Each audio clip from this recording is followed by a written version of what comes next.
Gamer Leaf, the podcast in which one man strives to level up his geekhood and helping you do the same, one battle at a time.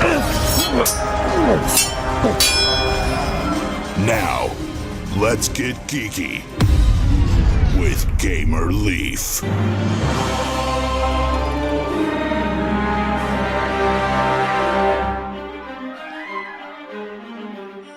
Why did the chicken cross the road? Truth be told, we don't really know. These roosters, trying to cross the road safely, avoiding fire engines, police cars, ambulances, taxi cabs, and grannies on mopeds. Sound familiar to you? Didn't to me neither. But this is a story of Rooster Rush, a new game on Kickstarter.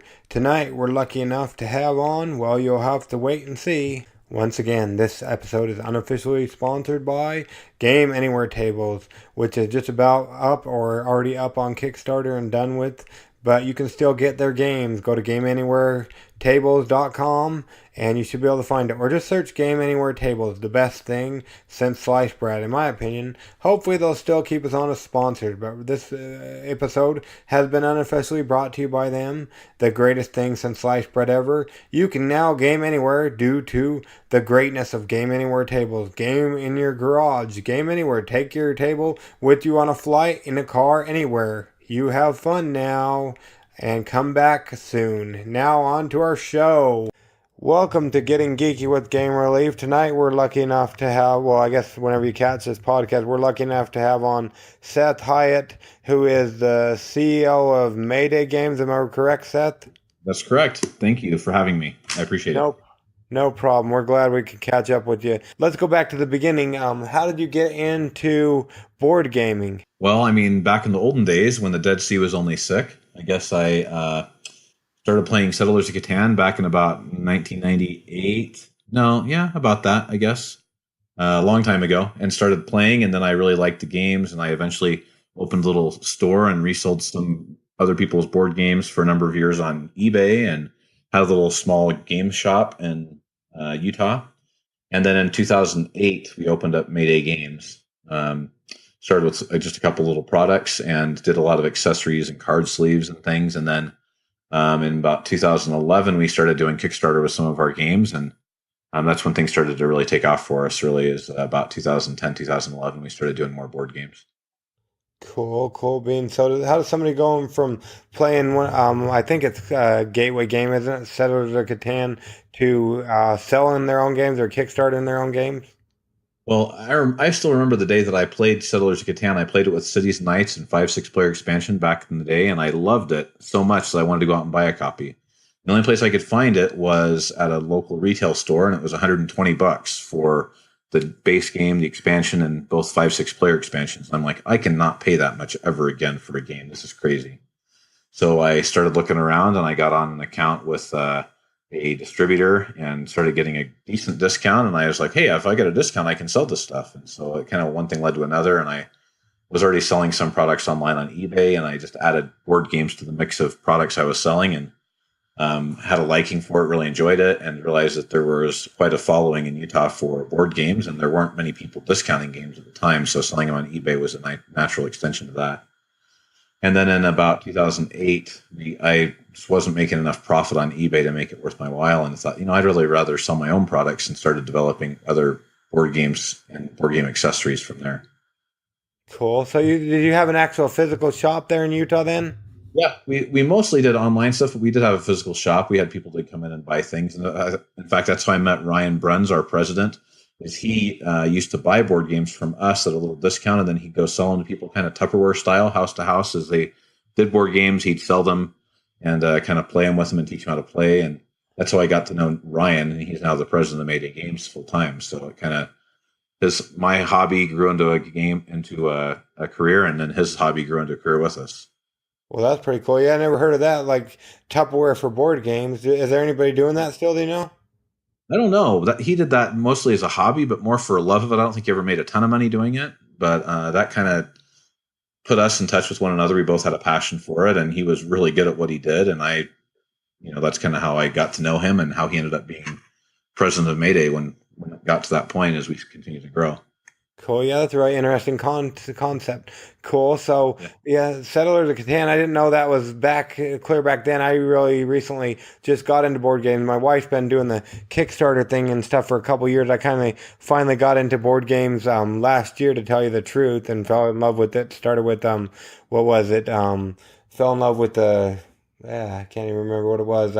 It's a pirate one I played with my son. I can't remember what the name of the game is right now off the top of my head, but yeah, kind of fell in love with it. So that's awesome. So Mayday games, yeah. And it looks like a majority of your games aren't on your site, but it looks like you've created like 44 or so Kickstarters. Is that correct? Yeah, I think this is our 39th successful project. Yeah, so we've been doing Kickstarter since 2011. Probably, I guess we do about 5 or 6 a year, I guess, on average. Cool. So have you had a favorite project that you've done thus far? Um, you know, I think my favorite one had to be Viceroy. We did that one a couple of years ago, and we expected it to do maybe 30 or 40 or 50,000 like most of our projects, and then it ended up doing over 250,000. It was a real shock and a surprise. It kind of caught fire for us, and I mean, it was an awesome game. It's really great. In fact, we're about to announce an expansion for that game and probably do another project based on that. But that was my favorite just because it was so unexpected, and I love the success of it, of course, but the unexpected success of that game. That's what's great about Kickstarter. You never know what's going to become popular and what's not, and it helps you really test the market and decide how many copies to produce. Cool. So yeah, so I see it here. Viceroy. It looks like a fantasy pyramid card board game. Uh huh. Yep. It's a little bit like, man, you forgot a game name, and so did I. Anyway, it's a lot like, that'll come to me a little later. I was going to Anyway, ask, is it like Seven Wonders Duel, maybe? it's got a little bit of a Seven Wonders mechanic to it too. It's a lot like Splendor. It's what Splendor, maybe Splendor a little bit. It's very similar to Oh, Splendor. okay. So if you like Splendor, it's worth looking at. It's not exactly the same by any means, but it does have some of those same elements to it. Yeah, that's one of my favorite games. Well, one of the few that I've played. One of the favorite games I like. I know they recently. I don't know if it's out yet, but I know they talked of an expansion. So that's Yeah. kind of exciting for me. Yeah, it's a good game too. I like it, but there's a lot of there's some similarities to Splendor, so it's definitely worth checking out. Cool. And so, like I said before, are your game? It looks like not too many games are on MaydayGames.com. Is there? No, there's quite a few. All of our games are on there. Maybe you just need to hit at the very top of the page. There's a game section. There's accessories, things like that. Because yeah, I see like more popular like yeah, like there's a section for games and then expansions and then game types and parts and pieces. Maybe we looked at the wrong spot, but Are you on MaydayGames.com under yes, Shop sir. Game? Yeah, hit Shop Games. So Yeah, let's and see, go to shop games, okay, and then game types too if you want. But yeah, you can hit more on any of those. You hit most popular and hit more. You'll see some. okay, and then they come up with Kickstarter games. So can you get all the games that you've had on Kickstarter? I know a lot of people do a print run and then are done with it, but oh, okay, it looks like you can get some of them. I think we have maybe 2 or 3 games that we did on Kickstarter that we don't sell anymore, but they're few and far between. We've been really lucky in that most of our games sell well enough that we can keep them in stock, and they have mostly stayed in print. I'm trying to think if there's any that haven't. Well, I'm not coming up with any off the top of my head. I guess Hold Your Breath would be one that we don't sell anymore. And a couple of our earlier games, there's one called King's Vineyard we don't sell anymore. Another old one called Hagoth, Builder of Ships. And then our very first game was called Space Junkyard. So there's probably 4 or 5 games that we don't sell anymore, but most of the rest of them are still in stock and selling well. And some of them we've updated a few times. One of our popular games from a few years ago is called Walk the Plank. And we just did a new version of that, and it's 10. It's actually a Kickstarter from last year, and we're just fulfilling it. And that one's going out this week and finishing up the Kickstarter fulfillment. So, Okay, yeah, I wanted to say because I wanted to say you're one of the well, according to me, I'm kind of geeking out here because of just talking to everybody and stuff. It seems like you guys are Mayday Games is one of the big producers out there, aren't you? No, I'd say we're probably on the small end, honestly. I'd say we're probably middle of the road or maybe on the small end, if anything. We have 6 employees. We've been around since 2008, so it's been about 9 years. So we're still pretty small. We have about 40 games in total. And yeah, we're not as big as a lot of other ones. I think we're smaller than Fantasy Flight or Catalyst or some of those, of course, but we're probably right in there with maybe Stronghold or Tasty Minstrel, some of those Okay. kinds. So Okay, yeah, well, because I told my wife you were pretty famous, and then she got on there. I don't think she looked at it looked at it because she saw like 6 games or whatnot. So yeah, I guess we'll have to go on there and look at it. Because I always see the game Mayday games come up, and I've heard a lot about them. So yeah, it seems like you're gonna be like the second most famous person I've had on the podcast thus far. uh, yeah, well, that's crazy. Yeah, so kind of geeking out here. So that's exciting. So that game was like you said what game was it that was like Splendor? It's called Viceroy. VICEROY. So cool. I'll have to check that out. So word on the street is that you have a current Kickstarter going on right now. Is that correct? Yes, we do. It's called Rooster Rush. It's a game by Antoine Bauza and Corentin Lebrat. Pretty famous designers, actually. Antoine Bauza did Hanabi, also Seven Wonders. He's done quite a few very popular games. So he's a well-known designer in the board game industry. So we were lucky to get him to do this game for us. And I want to say during the video I saw Takedo. I know we recently got that one. It looks like they might be He also- creator of that too. Correct. Yes, he did. Cool, cool. So what can you tell us about it? It looks like chicken trying to cross the street or something. Yeah, the project's only been up about 3 days on Kickstarter. It's like $100 short of its goal right now, so I'm pretty sure it will reach its goal by tomorrow. But basically, the object of the game, it's called Rooster Rush, and the idea is that your chicken's trying to cross the road, and what you do is everybody has a token. It's like a poker chip token, and you spin it, and it's got a car on one side, and it's got a crosswalk on the other side. Anything that comes with crosswalk is safe, but if a car, say that your car is a taxi, for instance, if you spin it and you're all spinning them at the same time, if your token lands on the taxi side, then any card that's in the play area, and there's as many cards as there are players in the play area, any card with the taxi on it are not safe. That means the taxi is going across this crosswalk this turn. And anyone with a taxi card with a taxi on it will then be hit by the car. So what you're doing is you're watching these spin and you're trying to decide which card to grab. Everyone only gets one card. So if you wait, you may end up getting hit. Of course, if you guess wrong, you may end up getting hit. So you have to decide. It's a press your luck kind of game where you've got to decide if you want to take a chance or risk or be left out in the cold in the end. If you get hit 3 times by cars, you're out. Each card is worth a certain number of points. Cards with more cars on them, different cars on them are worth more points because they're less likely to be safe. And the first one to 11 points or more wins, or the last person standing if everybody gets hit by a car. Cool, cool bean. So is it a quick playing game then?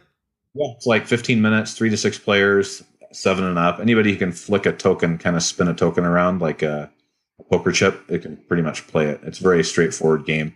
A lot of fun, and it's a pressure luck speed kind of game.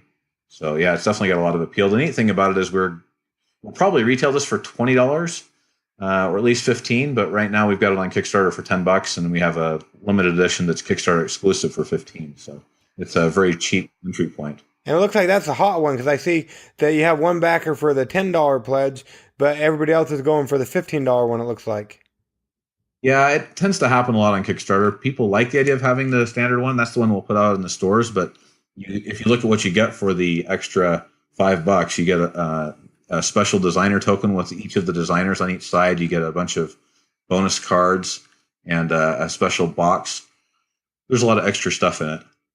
Okay, cool. Cool beans. Let's see. Yeah, so I see that here. And actually, not to be rude or anything, but it looks like you're actually just $97 away. Not that that's much difference, but still. Yeah, 100. It's close. Yep, we just need maybe 5 or 10 more backers and we'll have that. So we're hoping to have those tomorrow. We've actually haven't been doing any advertising on it. Usually what happens on Kickstarter is the first 2 or 3 days is pretty good, and then they tend to slow down a bit. So we thought we'd wait to do our advertising until it started to slow down to push it.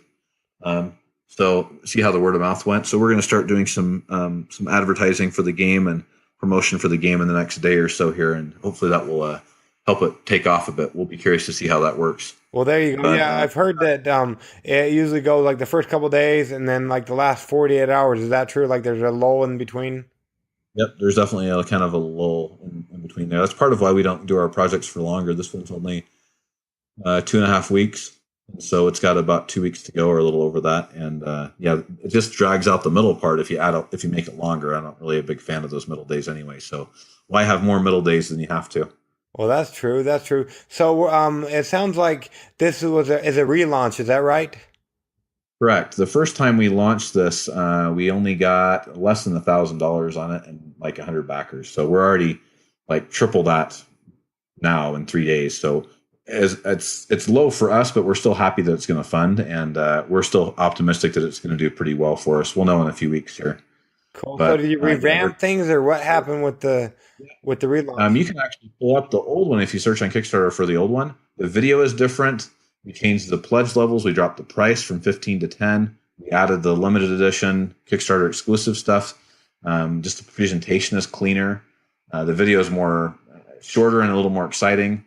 And I think it just resonates with people more because of the pricing as well. We've given them more for less. And I think maybe the style of game really merits a $10 to $15 game and not much more. So, it's a small box game for sure. Cool beans. So let's see here. So yeah, it looks like a really fun game. They always ask, or I remember at least when I was in high school and stuff, or even elementary, they were always asking why the chicken crosses why did the chicken cross the street? Yeah. It's an old question, right? Why did the chicken cross the road? And the idea in this game is, let's find out. Interestingly enough, the game actually wasn't originally called Rooster Rush. It was originally called Gaijin Dash. Gaijin is the word for foreigner in Japan. And I actually met the designer at a convention in Japan when I was with Antoine Bauza there. And he had done this Gaijin Dash game, which is about foreigners trying to cross the road in Tokyo, which is a crazy place with lots of cars and some crazy traffic. And it's also people drive on the other side of the road. So you tend to look the wrong way when you're crossing. So it kind of confuses foreigners. So you're playing the same game, but you're a foreign tourist trying to cross the Japanese road with the crazy traffic. So that's how it started, but we didn't think that would be necessarily appeal very much to people, and didn't want to have to explain what a gaijin was to everybody who wants to buy the game. So we decided to change the theme and get new artwork and kind of present it from maybe a more Western style to see how people responded to that. Cool beans. So besides the name, was there anything else that had to be changed during playtesting? No, the game itself is exactly the same. It's just a matter of the theme and the artwork, and then some of the extras and things. But yeah, that was really pretty much it. The game itself is the same game. It's just we felt like it was better for Western sensibilities to have it be a chicken rather than a human getting hit by the cars, which still probably would offend some people in PETA and some other places. But I guess it's better than killing humans. There you go. Yeah, that's what I was just gonna say. Cool. So. And no chickens were harmed in this game either, and they aren't harmed. But just you get hit 3 times and you got to go to the hospital. You'll still live. Oh, there you go. Your disclosure. That's great. So let's see here. So yeah, one of my fans was asking, running a Kickstarter and whatnot, what were some of your biggest Kickstarter challenges? For this game, or just in general? And then also this game. That'd be great. Yeah. So just in general, I think is trying to understand what the market wants and trying to present our ideas in a coherent way, trying to keep up with what people are doing. I'm always looking at other people's Kickstarters to try to feel out what other people are doing successfully, maybe why they are or not having success. So that's probably the biggest challenge we've had, just trying to figure out how to do things. And it's been really nice because even when a project doesn't do well, that's still a win to us. If we didn't fund a project, it's because the project didn't have a lot of appeal in the market, and so we aren't going to make that game. So Rooster Rush right now is looking like it'll be a little smaller print run, maybe 2,000 copies, based on how the Kickstarter's done. But let's say that we were 3 days in and it already had 5,000 backers. Well, of course, that means we're going to probably print 10,000 copies or so just to meet the demand. So having Kickstarter really helps us to mitigate the risk of overprinting and to know if we should or shouldn't print a game. That's probably for Kickstarter in general. Now, specifically, challenges we face with Rooster Rush, the first one would be obviously having failed the first time. We've only failed at a couple of projects before, so that was disappointing. But then trying to figure out how to revitalize this game and how to relaunch it and make it successful a second time. Just figuring all that stuff out and getting resources, putting the new video together, which we changed the video, adding a lot of things to the limited edition and pitching that and changing the price. all those decisions, excuse me, it's a little late here.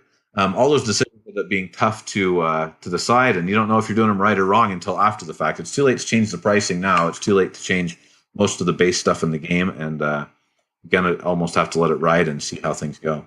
Cool beans. So how does shipping work for this? I don't see that being charged right now.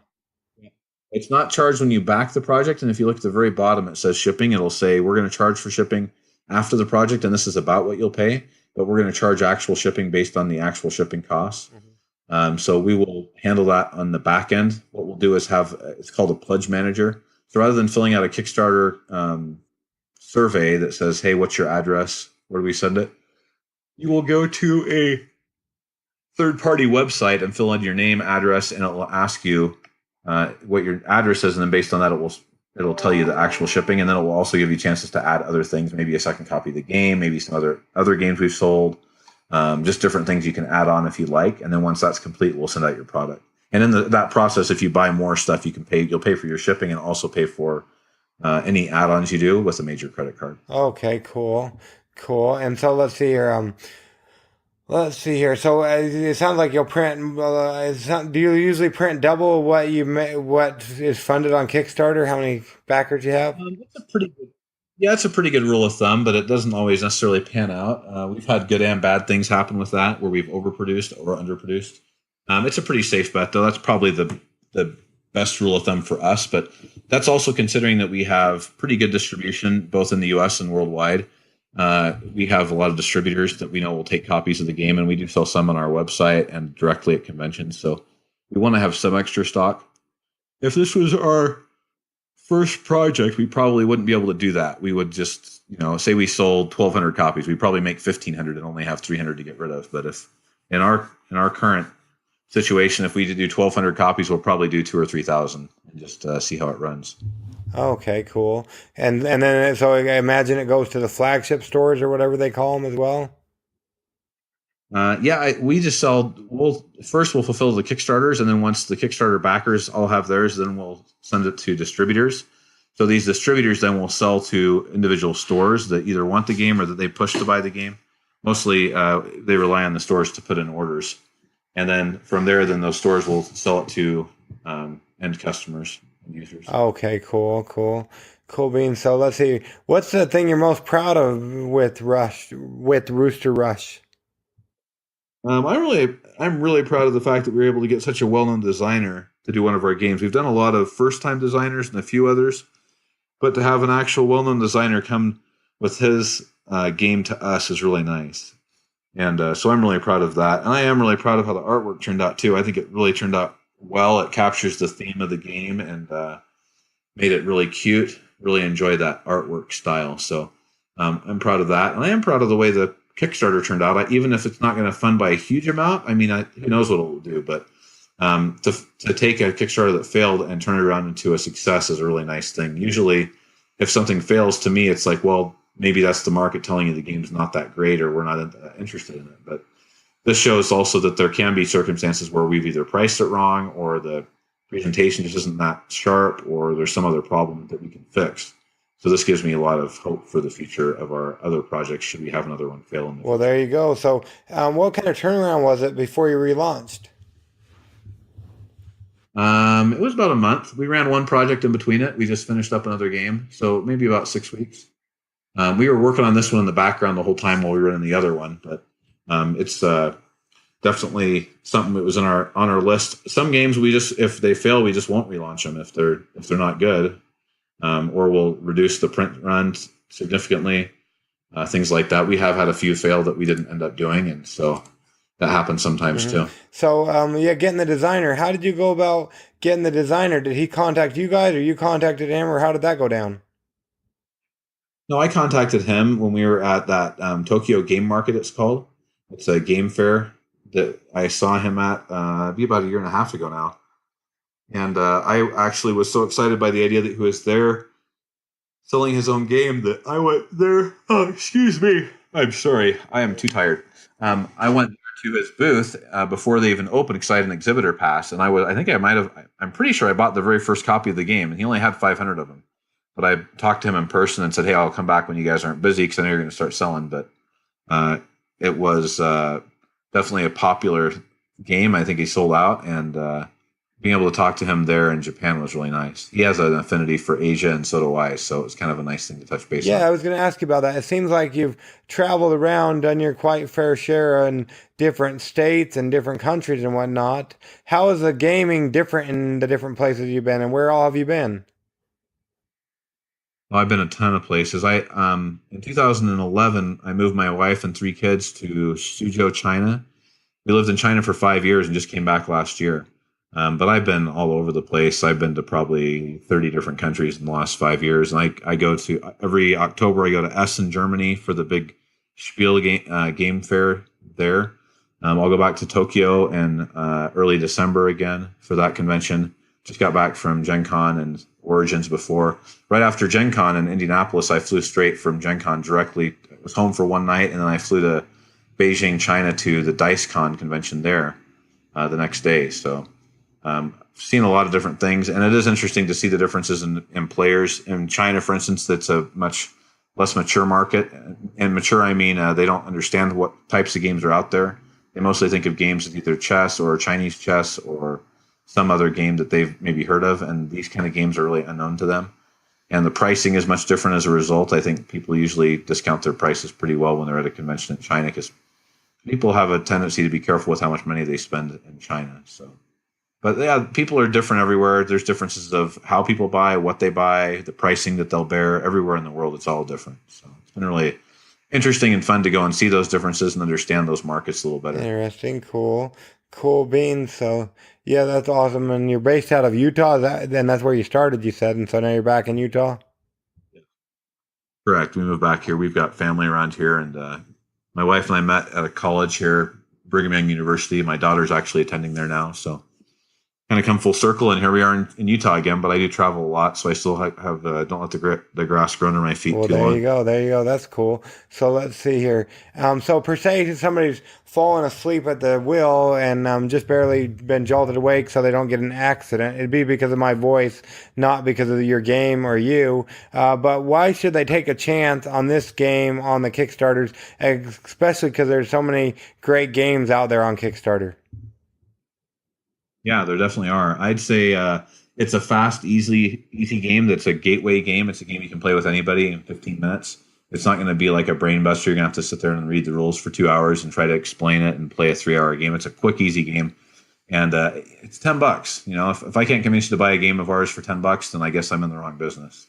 So I hope you guys will consider it. I know it's been a good game for us. I really enjoy the game, or we wouldn't have made it. And we're very hopeful for it. Well, there you go. You heard it here first. Well, maybe somewhere else before, but hopefully you've heard it here first on Getting Geeky with Game Relief. I know you talked about not doing the promotion until a little bit later on, so that's great. Now, I don't know if you've heard any of our podcasts, Getting Geeky with Game Relief, but our next section is called AAA. Don't worry, this is not AAA. This is a gaming podcast after all. It is actually Adventures in Application Acquisition. Now, Seth, is there an application that you use that can be whether it be on the cell phone, on a tablet, on a computer, or a video game? It doesn't even necessarily have to be related to board games. Is there an application you use? That I really like, or if I'm useful, either or that we could talk about for a minute? I tell you one that I really love, and I haven't seen many people using it or heard of it very much, is one called Snagit, Snagit, Snagit. And it's, I don't know if there's a freeware version, there might be, but I actually paid for the corporate or whatever version. I have like 5 versions with us. What it does is you just open this thing, hit start, and you select the amount of screen you want to either screen capture or video capture. And then if you're doing a video, you can actually record your voice. It'll automatically record your voice while you're on the screen. So you can talk people through what you're doing on your screen. And it's awesome for training. If I have a task at the office that I want someone to do, like say our customer service guy, Kurt, who lives in Virginia, rather than trying to explain it or write it up in an email, I just click this button in the corner of my desktop, hit record, and I'm talking to him. And then I do what I want to do as fast as I want. And at the end, I hit save and I share him the video on Dropbox. And then he's got a reference of exactly how to do the task I'm asking him to do. And it didn't take me very long to train him because I don't have to ever repeat myself. He can go watch that video as many times as he wants in slow motion if he likes. So I love that app. Anything I want to do and train anybody on anything, I use that app for computer-based training, and it's Wow, super yeah, that useful. sounds really cool. And you said it costs, or is it a free app? I think I paid about, I want to say it was about $50 for five installations. I don't think it's very expensive, but it's been worth its weight in gold for me because I have used it. It saved me a ton of time trying to explain things to people. I'm like, I'll just shoot you a quick video of my screenshot and talk you through what I'm doing, and then you can use it. And I've used it several times for other people who are training me on things. If I'm trying to learn stuff, I'm trying to get better at ads on Facebook, and I have someone right now. I'm like, hey, do a video capture what you're doing, and so I can learn it. And he's like, how do I do that? And I told him about Snagit, and he went and got a copy, and he Cool. loves it And too. you said for Pretty neat. five applications or 5 downloads, or what does that mean exactly? Well, it means you can install it on 5 different computers with the key code they give you for installing it. So you could download it 5 different computers and install it. I believe it was $50. I don't remember though. It's been a couple of years since I bought it, but I definitely use it all the Cool. time. That sounds really cool. So, Seth, if you own the rights to that, to snag it, what would be one thing you would do to fix or improve it? Wow. I maybe dropped the price a little bit. I'd charge $5 for it instead of Cool. 10. There you go. Yeah. So it's per computer that you use it on, I guess. Yeah. Yep. Cool. Per That's computer. awesome. Yeah. It sounds like it might be a game changer. It sounds like. Yeah, it's really, really useful. I love it. And it saves in really low. It's not a very large file for the amount of video and audio you're doing. It's surprisingly small. Cool. Cool beans. So let's see here. Yeah, we really appreciate that. And hey, with your new game on Kickstarter, we're really hoping. I was kind of hoping that while we were talking, it might fund. We're still $97 away. So if you're on the road or doing whatever you're doing, make sure if you're driving, make sure you pull off to the side of the road. We'll make sure we leave everything in the show notes so you can just click a link and it'll take you right there, so you can go ahead and back Rooster Rush, so you can get a great dexterity game and try to get your chicken across your rooster, I guess, across the road. Really quickly, I forgot to, let's see here. No, let's see here. So Seth, mine is coming to Utah to stalk you. How would somebody go about finding you or your games? It'd be really easy to just send me an email or go to maydaygames.com. Of course, if you want to just buy a game, you can open up a support ticket there if you have any questions or need anything. You can also email me. I'm just Seth@maydaygames.com. It's not any big secret, my email address, and I'm happy to talk to anybody who wants to chat with me. So, yeah, it's pretty easy to get a hold of me. Or you can also find us at one of the major conventions. Mayday has a booth at every major convention for board games and some of the less major ones too. Cool beans. And the word on the street is you're doing several different giveaways with the giveawaygeek.com, where I think you said something about where this one they'll miss this one, but like next week there'll be a giveaway a week. Is that right? Correct. Yeah, we'll be giving away a copy of the game every week. And yeah, hopefully you can put that in the podcast links and stuff to. Yeah, most definitely. We'll do that as well. And is there any like playthroughs or any videos like YouTubers that might be playing this that we can watch out for? I know you have the Game Boy Geek on there, it looks like already. Game Boy Geek, Dan King has already done a video for it. He's done a kind of a how to play video. He's also given us a review, which we have on there. And there's a few other people that have done it. There's one from from Gen Con as well, talking about how to play on our. Those are all on our Kickstarter, but you can also just go to YouTube and search for Rooster Rush, and you'll see several videos on there from other people as well. Cool beans. Yeah, so I'll make sure I leave everything in the show notes. But we wanted to thank you once again, Seth, for coming on, getting geeky with Game Relief. We really appreciate it. Okay, well, it's great to have me here. I appreciate you taking the time to interview me, and hopefully we'll do this again sometime That soon would be with another grand. project. Thank you, sir.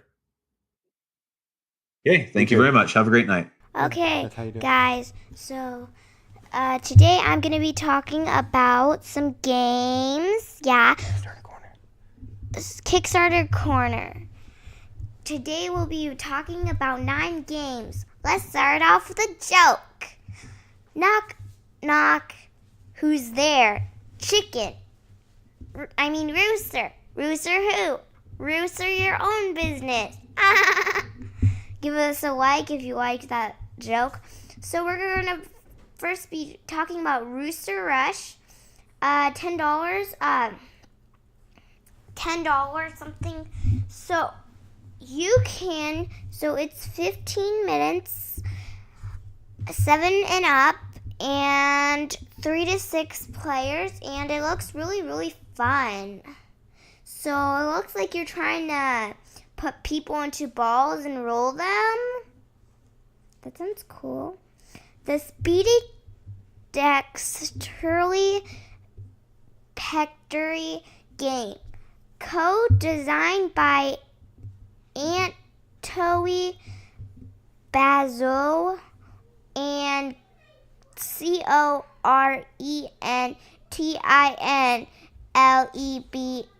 Lebrat. 3 to 6 players try to cross the road in a mad dash. So they accomplished it almost. They passed the goal. So that sounds really cool. So don't mind the noise in the background. They have 193 backers and 14 days to go. So when you're hearing this, it will be I think on 12 days left to go. Ends on October 8th. Cool, right?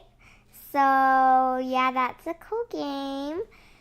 It sounds really cool, and it ends at 1:19 p.m. Mountain Standard Time on Wednesdays. So I'm doing Wednesday's episode, so sorry, not going to be 12 days to go. Next is Cheese Quest, the quest for cheese. Cheese Quest, a tabletop game of tactics and sabotage. Be creative, strategic, and fast. You'll split your time between progress and sabotaging as you race to return 2 cheeses to the nest. So it looks really, really fun. By Phil Sacker, first created. So they almost pledged it. They have $7,095 out of $12,000. So yeah. Okay, sorry about that. It was a minor setback. So yeah, I'm sorry. I'm so sorry. So let's see. Now back to our games. So the other game I just talked about, that's 10 days. So when you hear this, it will be 10 days left. So they have 120 backers. So cool. And they have 18 days to go. So yeah, I'm gonna get a calendar out so I can see. This is published on Wednesday. So yeah, la la la. Bye. Okay, I'm not gonna do anything. I don't know when it ends. So yeah, I'm sorry. But yeah. So anyway, let's get back to business. So this ends on October 12th. At 6:47 a.m. Mountain Standard Time. So cool. So let's delete that. So we're now going to be talking about, you may have heard about this in the Monday episode. It's called Forter, the card game. Forter, the card game. A tabletop card game that explores the Old West and sees each player try to become a best outlaw by collecting novelty and beauty. They still have a few days to go. They just started 1,360 out of their pledged of 10,000 goal, which is their goal. They have 20 backers and they have 54 days to go. So this ends. So it reaches its goal by Thursday, November 16th. Cool. on the 10th of through 19th p.m. 10:19 p.m. Mountain Standard Time. So that sounds really, really fun. So go check them out. And they have like a giveaway, I think, in the giveawaygeek.com. Then we're going to talk about Scrooge. You might have heard about this. The mind-blowing survival games. The board game. So this survival board game is for families and fun-loving adults. Can you out-Scrooge Scrooge? Can you? It's almost to its goal. Yay! So back them in the Kickstarter corner. Kickstarter. So they have 16,727 pledged of 20,240, which is their goal. They have 210 backers and 11 days to go. It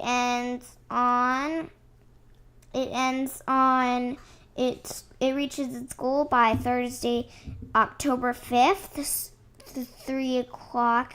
3 a.m. Mountain Standard Time. So cool. Yeah. And it's in the UK. Like Spain and France. Oh, whatever. So next we're going to talk about Swords and Cells. Live on Game Relief. It's UK friendly shipping, Canada friendly shipping, UK friendly shipping, EU friendly shipping, and Australia friendly shipping. Free shipping to USA and UK. So anyway, Swords and Cells rewrite the history in 180. Swords and Cells is an epic conquest and democratically game about leading your armies and flees through the medieval Egypt in 180. It's by Jason R. Williams, so thank you for making this and letting us put it on the podcast. So they have 7,735 out of 30,000, which is their goal. They have 82 backers and 20 days to go. It will fully be funded by Friday, October 13th. That's an unlucky number, so it might not be able to fund, but hopefully it will. And then you go back them up and back this project and share and remind you. So next is my favorite, Robert R. Spade, The Cold Clash War by Battlefield Press Inc. Like Monster Inc., but Battlefield Press. A role-playing game setting by the Savage Wars, and I'll be right back. We're back! Sorry about the delay. Something minor setback happened. So, a role-playing game setting for the Savage Worlds and Sepulchre system, based on Robert's Esprin, The Cold Clash War. They have $1,090 out of 5,000, which is their goal. They have 46 backers and 11 days to go. This ends on October 5th at 8 o'clock a.m. Mountain Standard Time. So go back them on the Kickstarter. So yeah, that's really cool. So next, we're going to be talking about Dawn of the Archmage. So yeah, Dawn of the Archmage. Let's see, a miniature game. 2 to 4 player game of miniatures, mages, and monsters. battle with monsters, and gloriously come back to the right to be an archmage. They have pledged 17,285 out of 60,000. So hopefully they get it. So they have 187 backers and they have 18 days to go. So back this project. And it ends on October 11th. Luckily, it's not on October 13th. Hopefully, it will fund. So if you're not, just back this and give a like and share. So then we have Arcade Fighter, really cool designs. Tabletop Tag Team Fighting. A 2 to 6 player strategic game that takes tag team fighting to the tabletop. It's kind of like Street Fighter. We did a podcast in our latest podcast, and he lives in Salt Lake City, Utah. We used to live there, but now we live in Texas. Yeah. There's 851 pledged out of 5,800 goal, which is their goal. They have 20 backers and 11 days to go. So back this project. Ends on October 5th, 17:14 a.m. Mountain Standard Time. So a bunch of these end in the morning.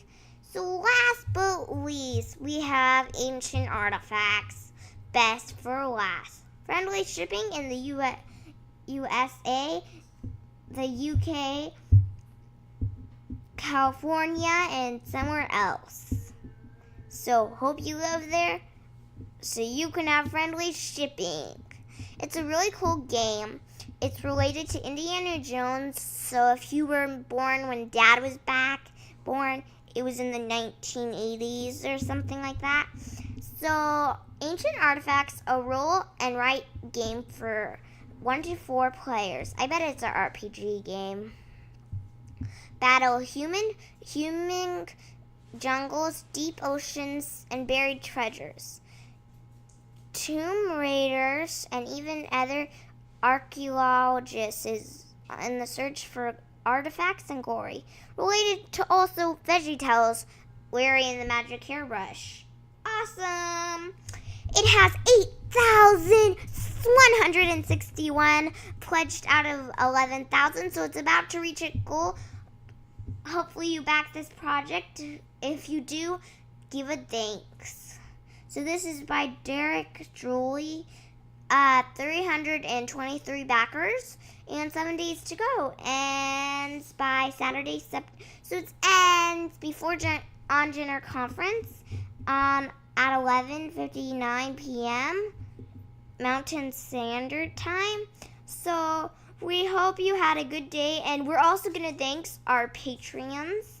So we have Axel Morgans, Ethan Ireland, Jennifer Longworth, and she helps edit some of our podcasts, Ronald Gagan, and Dana, somebody at everythingboardgames.com. And please check out my dad's podcast if you haven't. It's Getting Geeky with Game Relief. We also have a YouTube channel, so check us out and back it. And you can also, we like to hear you have good ideas, so you can help us and tell us, and we'll keep everything in the some things in the show notes. Hope you had a great Wednesday. Your friend, Princess Leaf. Tell me if you live in the UK, in England, or Ireland. You're gonna hate me, Princess Leaf. I actually had to add another one to our Kickstarter corner. Angel Blood Publishing presents the tabletop RPG game we all want. After 13 long years, Angel Blood, the tabletop RPG, is ready to be unleashed to the masses. It's time for everyone to be a game changer. Check them out on the Kickstarter right now. They're currently at 43 days to go at the time of this recording. 42 when you hear it. Go check them out over at the Kickstarter and back this wonderful project. We'll bring the creator on later. Thank you. Just tell me. Bye. Signing off in 5, 10, 987654321. Bye.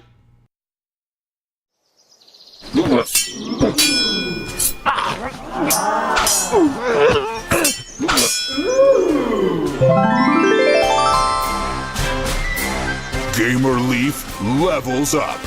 Tune in next week to see if Gamer Leaf's luck holds up.